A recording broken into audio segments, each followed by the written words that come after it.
سلام علیکم. بسم الله الرحمن الرحیم. در ادامه بحث مدارهای AC سینوسی در حالت پایدار در خدمت شماییم. مدار RC سری و موازی رو گفتیم. برای سری یکی چند تا دونه تمرین حل میکنیم. بعد از این قسمت تبدیل مدار معادل سری به مدار معادل موازی یا بالعکس رو باید بدونیم، چون تو بخش بعدی که مدار مختلط میشه از باهاش استفاده میکنیم، مسئله های مختلط رو حل میکنیم. بسم الله الرحمن الرحیم.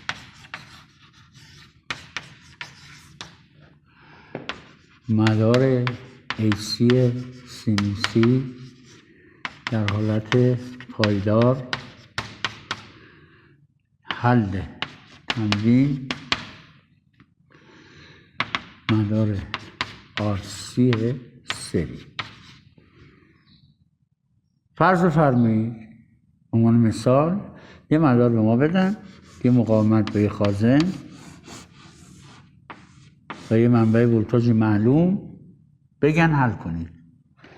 فرضاً اینجا به عنوان مثال فرض کنید این 6 اوم باشه، این 10 اوم یا این 8 اوم باشه که حالا عددا روند در بیاد. این دفعه به شما بگن که و این منبع ولتاژ هم مثلا فرض بفرمایید مثلا 120 ولت باشه. به شما بگن که همه پارامترهای مدار به دست بیارید. یعنی چی؟ اولین چیزی که حساب بکنید مثلا جریان مداره، ولتاژهای مداره، مقاومت مداره، همه رو حساب کن. خب پس تمام کمیت ها، رسم منحنی ها، رسم نمودار برداری، رسم مثلث توان. وقتی اینو می‌نویسین یعنی هر چی رو می‌خوایم. خب اولین چیزی که به نظر میرسه که میخوام حل کنم جریان مداره. خب الان باید برم سراغ زد. پس اولین چیز برم سراغ زد که زد چقدره. یه رابطه داشتیم برای مدار سری که زد بود R2 به اضافه XC2. پس الان زد میشه 6 اوم به توان 2، 8 اوم به توان 2 و زد میشه 10 اوم. خیلی خوب. الان زد مشخص. پس این اولین چیز. شما میتونید روابط مثلثاتی رو هم حساب کنید. مثلا کوسینوس چیه؟ نسبت R به Z یعنی چند؟ 6 دهم. نتیجهش اینه که فی چنده؟ فی 53 درجه است. سینوس فی نسبت XC به زده. وقتی اون 6 دهم باشه حتما این 8 دهمه دیگه، نیازی به نوشتن نیست. تانژانت فی هم اگر لازم داشته باشیم نسبت XC به R یعنی نسبت 8 به 6 4/3. خیلی خوب. میریم سراغ جریان مدار و ولتاژهای مدار. جریان مدار مساوی است با یو بر زد. یعنی چی؟ یو تی به زد 120 تقسیم بر 10 12 آمپر جریانی که از مدار میگذره. حالا ولتاژ رو میشه حساب کرد. ولتاژ مثلا مقاومت میشه چی؟ آر ضرب در آی 12 ضرب در 6 میشه 72 ولت.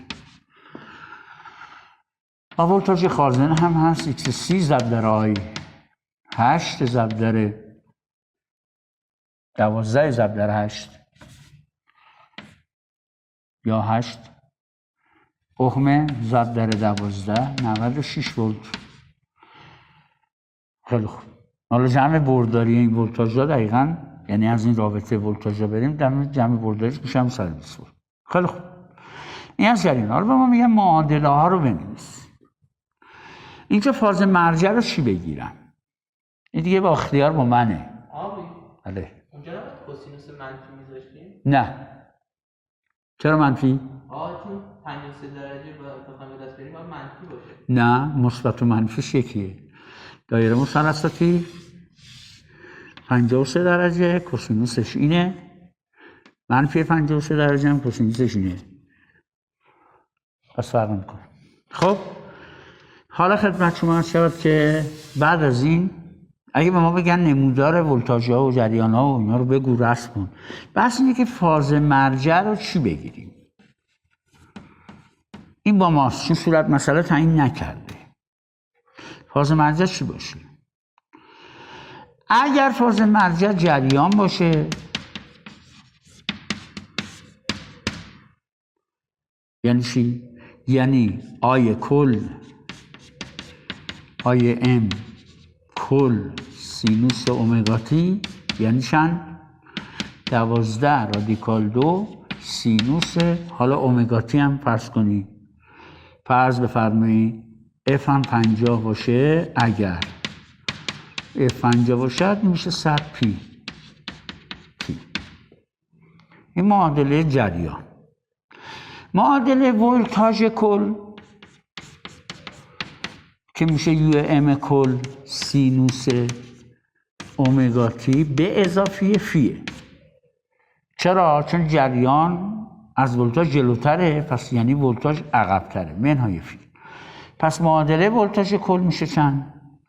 120 رادیکال 2 سینوس 100 پی تی به منهای چند؟ 53 درجه. اینم معادله ولتاژ کل. حالا معادله چی میخوایم؟ ولتاژ مقاومت، ولتاژ خازن. ولتاژ مقاومت که هست یو ام آر سینوس اومگا تی، چون با جریان همفازه، جریان و ولتاژ همفازن تو مقاومت عهمی. مقدار جریانش چند بود؟ مقدار ولتاژش 72 ولت. 72 رادیکال 2 سینوس 100 پی تی. و همین ترتیب معادله ولتاژ خازن رو میتونیم بنویسیم. چی بشه؟ ولتاژ خازن میشه چی؟ ولتاژ ماکسیموم خازن سینوس اومگا تی منهای 90. چون ولتاژ خازن از جریانش 90 درجه عقب‌تره، جریانش هم که فاز مرجعه، پس میشه 96 رادیکال 2 سینوس 100 پی تی منهای 90. دیاگرام برداریشو بخوان یا معادله زمانی، معادله زمانیش اینه. اگر فاز مرجع جریان باشه، این جریان مدار باشه که پیکش هم هست 10 رادیکال 2، جریان ما 12 رادیکال 2. ولتاژ عهمی با این همفازه، یعنی این ولتاژ عهمیه. این میشه ولتاژ مقاومت که مقدارش شد چی؟ 72 رادیکال 2. به همین ترتیب ولتاژ خازن 90 درجه عقب‌تره، 96 رادیکال 2.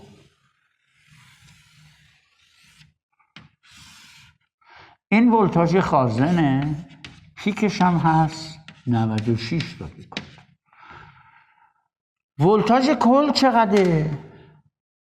ولتاژ کل مقدارش شد 120 رادیکال 2 پیکش و 53 درجه عقب‌تره. یعنی اگر اینجا 90 باشه، اینجا هم 60 و اینجا هم 30 باشه، یعنی از اینجا. و ولتاژ کل ما اینه. تقریبا به این شکل دقیق میشه اینجا. این هم اگه ولتاژ کل باشه، پیکش هست 120 رادیکال. این معادلات ولتاژ و جریان ها. اما میشه همینو بردار بکشیم. چی بگیم؟ بگیم این جریان مقدارش چند بود؟ 12 آمپر. ولی جریان کل 12 آمپر. ولتاژ مقاومت ولتاژ مقاومت شد 72 رادیکال 2. حالا مثلا فرض فرمودیم ولتاژ مقاومت رو حالا کوچیک میکشم، مقیاس جریان ولتاژ هم فرق داره. ولتاژ مقاومت 72 ولت. 72 ولت. ولتاژ خازن 96 ولت.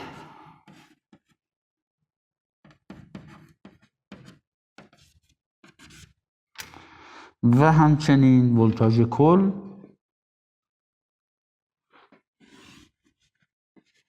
120 ولت. 53 درجه هم که از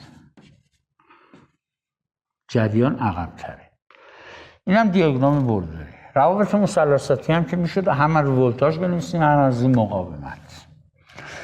میان سراغ پس ببینید نمودار ولتاژهای نمودار ولتاژها با توابعشون، نمودار برداری ولتاژ و جریان و مقادیرشون. میمونه سراغ توان اگه بخوام حساب کنیم مثلا توان اکتیو چنده؟ توان اکتیو میتونم بگم یو آر ضرب در آی یا آرای 2 یا یکی از اون فرمولایی که جلسه قبل گفتیم. ولتاژش الان 72 ولت، جریانش هم 12 آمپره. در واقع میشه چند؟ 6 تا 144 تا 5 تاش میشه 864 وات. توان اکتیو. توان ری اکتیو خازنی یو 30 ضرب در آی 96 ضرب در 12 1000 چند تا 1152 ولت آمپر ری اکتیو. توان ظاهری هم میتونم بگم ولتاژ کل ضرب در جریان 120 ضرب در 12 1440 ولت آمپر. این توانها. مثلث توانها هم به این صورت. این توان اکتیو 864 وات توان اکتیو. این توان ریاکتیو خازنی که قرار منفی بکشیم مال خازن رو 1152 بار و توان ظاهری PS 1440 ولت آمپر. اینجا هم 53 درجه. این هم مثلث توان ها. پس دقت بکنید بسته به داده های مسئله. حالا همین مسئله رو بیایم بگیم آقا فرض کنیم بگن جریان فاز مرجع. همین مسئله رو اونجا گفتیم اگر فاز مرجع اینجا ننوشتیم اگر فاز مرجع جریان باشد، اگر فاز مرجع جریان باشد اینه حل کردیم اینجوری شد. حالا نگاه کن همین مسئله رو حالا یا صورت مسئله گفته یا خودمون انتخاب میکنیم. اگر فاز مرجع ولتاژ کل باشد حالا چیکار کنم؟ خیلی خوب باشد اشکالی نداره، مقادیر فرق نمیکنه، نمودارا تغییر میکنه، نمودارم در واقع انگار جابجا میشه. دقت بکنید رسم میکنم. اولا من سراغ منحنی ها که بدونید چیه. میگم آقا شما میگید مدار فاز مرجع به جای جریان ولتاژ بشه. خب ولتاژ چند ولت بود؟ 120 ولت. پس در واقع این شد 120 رادیکال 2 پیکش. این میشد ولتاژ کل. اینجا هم چند؟ 120 رادیکال 2. جریان کل چند شد؟ شد 12 آمپر. 53 درجه از این بعد جلوتر بشه. یعنی اگر جریان کل رو بخوام حساب کنم بگم اینجا 53 درجه باشه، اینجا بگم آقا این جریان کل، اینم آی کل چند آمپر بود؟ 12 رادیکال 2 آمپر. اینم ولتاژ کل، اینم جریان کل. خب حالا همینجا ولتاژ مقاومت مگه با جریانش همفاز نیست؟ پس این الان ولتاژ کل، ولتاژ مقاومت. این اینجا می‌نویسم ولتاژ مقاومت. چقدر بود؟ 72 رادیکال 2 پیکش بود. ولتاژ خازن از جریان خازن 90 درجه عقب‌تره. یعنی کجا؟ از اینجا شروع میشه. 90 درجه عقب‌تر یعنی اینجا شروع شده، پیکش اینجاست. حالا چند مثلا پیکش هم بوده 96 رادیکال 2. پس در واقع اینو بنویسم ولتاژ مقاومت. ولتاژ مقاومت از جریانش 90 درجه عقب‌تر باشه. به این شکل 90 درجه هم اینجا پیکشه، اینجا هم این هم میشه چی؟ مقدار ولتاژ خازن 96 رادیکال 2 پیکش. ببینید این با قبلیه چه فرقی کرده؟ فرقش چی؟ مثل اینه که من بیام فاز مرجع رو بخوام بگیرم جریان کل، یعنی من بیام از اینجا شروع کنم. مثل اینه که این شکل قبلی رو، این محور زمان رو بیارم اینجا بکشم. این میشه قبلیه. یا این قبلی رو محور زمانش رو بیارم عقب‌تر. تفاوتی نمی‌کنه دیگه، میشه همین. پس در واقع اگر فاز مرجع جریان کل باشه، ولتاژ کل باشه، الان بین جریان کل این رنگ سبز جریان و اینجا چقدر؟ این اختلاف فاز فیه 53 درجه. خب این مال برداراش. معادلاتش چی میشه؟ معادلاتش عوض میشه چی؟ فاز مرجع شده ولتاژ. یعنی چی؟ ولتاژ ماکسیموم سینوس اومگا تی. یعنی چند؟ 120 رادیکال 2 سینوس 100 پی تی. جریان کل میشه دیگه، جریان کل میشه، یا جریان دیگه، کل و جز نداره، آیه ام سینوس اومگا تی به اضافه 53 درجه. چرا؟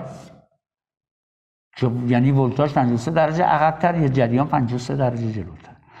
پس ولتاژ مقاومت میشه چی؟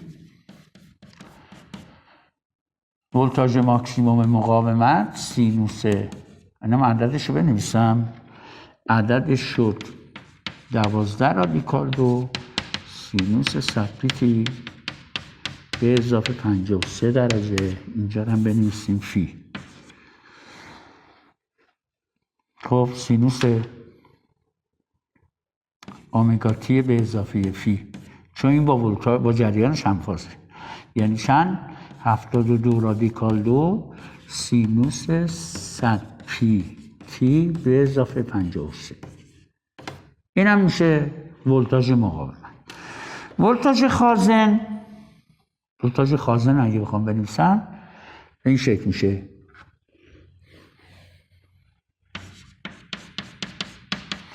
میشه ولتاژ ماکسیموم خازن سینوس اومگا تیه از این به اضافه فیه منهای 90 درجه.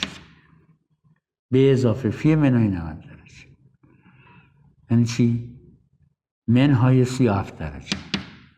چون قراره این از ولتاژش 90 درجه از جریانش 90 درجه عقب‌تر باشه. جریانش اینه، پس یعنی چی؟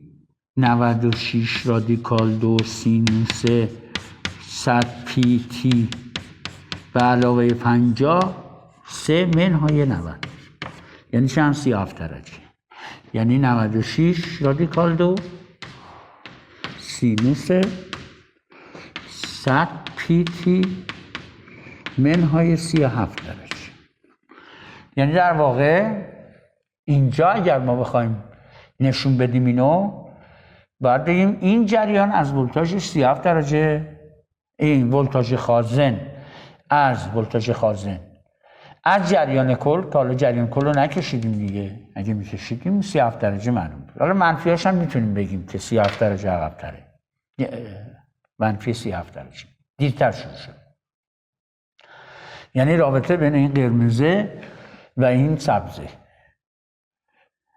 یعنی چی؟ یعنی جریان اینجا چقدره؟ اینجا 37 درجه، این 53 درجه است، اینجا هم 37 درجه است که بین این دوتا 90 درجه اختلاف هست. پس این ولتاژ مدار ما، ولتاژ خازن، از جریان خازن دیرتر شروع شد 37 درجه. خب اختلاف ها 37 درجه. بریم سراغ برداراش. حالا این اصلا مهم نیست چون معادلات رو داشته باشیم رسمش رو نمیخواد دیگه. حالا بعضی وقتا میگن معادلات رسم. اما بردارش ببینید فاز مرجع قرار شده ولتاژ بشه. پس این ولتاژ کلی مقدارش هم چنده؟ 120 ولت. قرار شده مؤثر شده. جریان ما 53 درجه جلوتره. پس این میشه چی؟ جریان 10 آمپر 12 آمپر آیتیه. اینجا هم چی؟ 53 درجه جلوتره. حالا یه افت ولتاژ اوهمی داریم که از این با این جریان همفازه. یه افت ولتاژ اوهمی داریم، مثلا فرض کنیم اینجا من اینجا بکشم بگم ولتاژ مقاومت مقدارش هم بود 72 ولت. یه ولتاژ خازن داریم که از جریانش 90 درجه عقب‌تره، یعنی اینجا 90 درجه عقب‌تر. این هم ولتاژ خازن 96 ولت از جریان 90 درجه عقب‌تر، اینجا هم 37 درجه هست. حالا یعنی چی؟ یعنی اگر من این دوتا رو جمع بزنم، همسنگ این دوتا رو بکشم، یعنی در واقع این ولتاژ ما اینه، ولتاژ کل این یوتی. انشالله که فهمیدید. هیچ فرقی نکرده. یعنی این نمودار برداری رو دقت بفرمایید. یعنی چی؟ اینجا 53 اینجا 37 اینجوری بود دیگه. مثل اینه که من اینو بچرخونم تا این بردار آبی رنگ ولتاژ کل بشه فاز مرجع. یعنی دقیقاً موشک که ولتاژ و جریان مال مقاومت 53 درجه میاد جلو و ولتاژ خازنم 53 درجه بچرخونم که اینجا میشه نسبت به مرجع 37 مرجع جدید 37 درجه. پس ببینیم مقادیر فرق نمیکنه. فقط چون فاز مرجع رو عوض کردیم اندازه اختلاف فازا با مرجع جدید معیاره. و یعنی هم مقدار اختلاف فازاش هیچ فرق نمیکنه. این به عنوان یه مدار برای مدار آرسی سری. یه مسئله دو جور حل کردیم. یه بار با مرجعیت ولتاژ، بارم با مرجع بودن جریان. حالا میشه مسائل دیگه هم حل کرد. مثلا یه مدار به ما بدن سری. یه مثال دیگه فرض بفرمایید یه مدار اینجوری بدن سری به یه منبع است. به عنوان مثال بیان به ما بگن که مثلا این فرض بفرمایید 12 اوهمه، این فرض کنید به ازای این فرکانسی که الان داریم، مثلا فرکانس الان 50 هرتزه، این 16 اوم. ولتاژ هم چقدره؟ فرض کنید 220 ولته ولتاژ. به شما بگن اگر فرکانس 2 برابر بشه، اولا کمیت ها رو به دست بیاریم. خب کمیت ها چیه؟ مثلا Z چنده؟ R2X2 12 به توان 2 16 به توان 2 میشه 20 اوم. پس جریان مدار میشه U بخش بر Z 220 به 20 11 آمپر.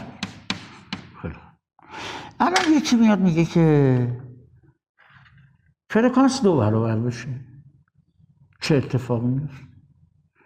اگر فرکانس ما از 50 بشه 100 هرتز چه میشود؟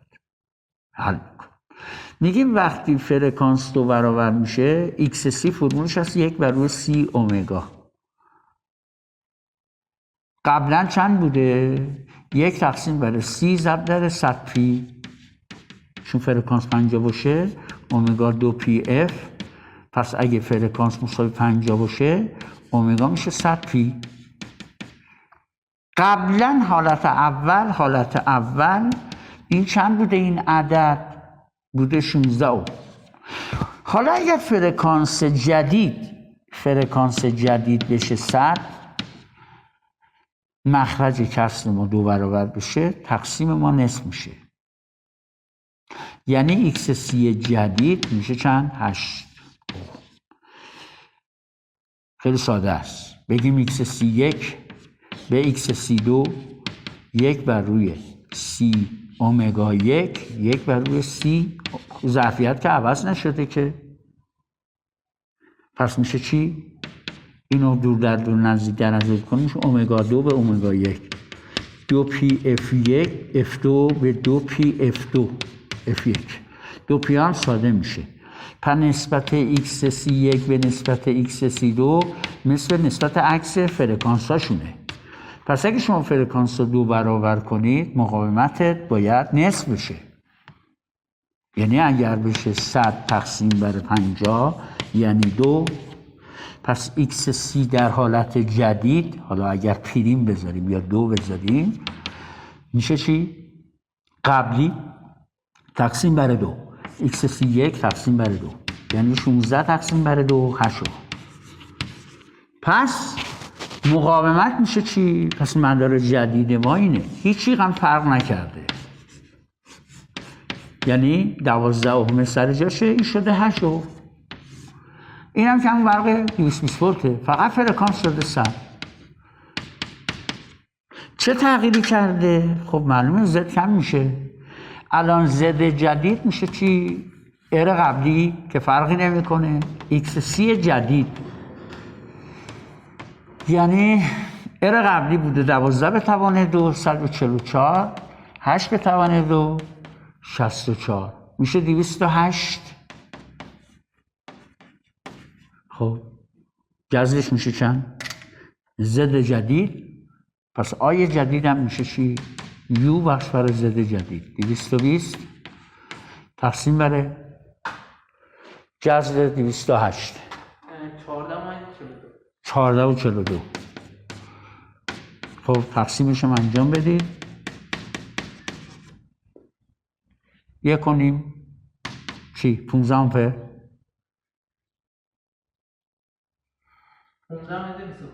15 منزل 25. توجه کنید جریان 2 برابر نشد. جریان 2 برابر نشد چون شما یه مقدار ثابت دارید. حالا همینجوری الان ولتاژ خازن چند ولت بوده تو حالت اول؟ در اینجا چند ولت بود؟ جریان شد چند آمپر؟ 11 آمپر. از اینجا 11 آمپر میگذشته. پس ولتاژ حالت اول خازن میشه 100 و چند تا؟ 160 و 16 تا 176 ولت. خب در اینجا ولتاژ خازن چقدر میشه؟ جریان 15 و 25 بله ضرب در 8 122 ولت. یعنی از 176 ولت شد 122 ولت. حالا خوب گوش بدید. حالا چرا فرکانس رو 2 برابر کردید؟ فرکانس رو 10 برابر کنید. فرکانس رو 10 برابر کنیم، مقاومت خازنی 10 برابر کم میشه.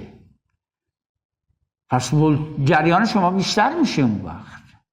پس ولتاژ خازن کم میشه. حالا بعد ماشاءالله تو بخش فیلتر میگیم یه فیلتر لو پسه. فیلتر فرکانس های پسه ببخشید. فیلتر فرکانس بالا رو عبور میده.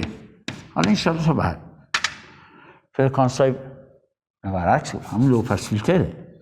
فرکانس های پایین دامنه بیشتره، فرکانس های بالا دامنه کمتره. ولتاژ هم ولتاژ، همه اینا ولتاژ ثابت بگیریم. پس دقت بفرمایید این که مدار رو سری میگیریم حالا صورت مسئله تعیین کننده است. فعلا که ما اینجا فقط مثل مرده شور میشوریم مرده رو، یه ثواب کار بودن و گناه کار بودنش کار نداریم. مسئله حل میکنیم، روش حل مسئله میگیم، کاربرد حل مسئله تو بحث‌های دیگه و درس‌های دیگه اون وقت اونجا مثال‌های عملیشو میگیم.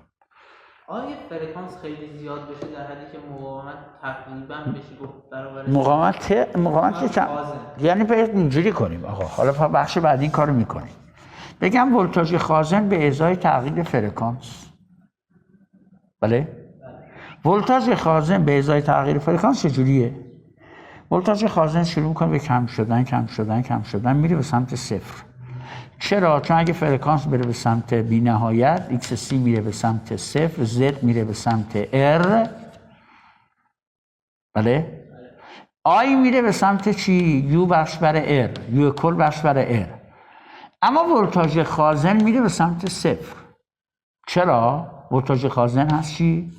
ایکس سی ضرب در آی.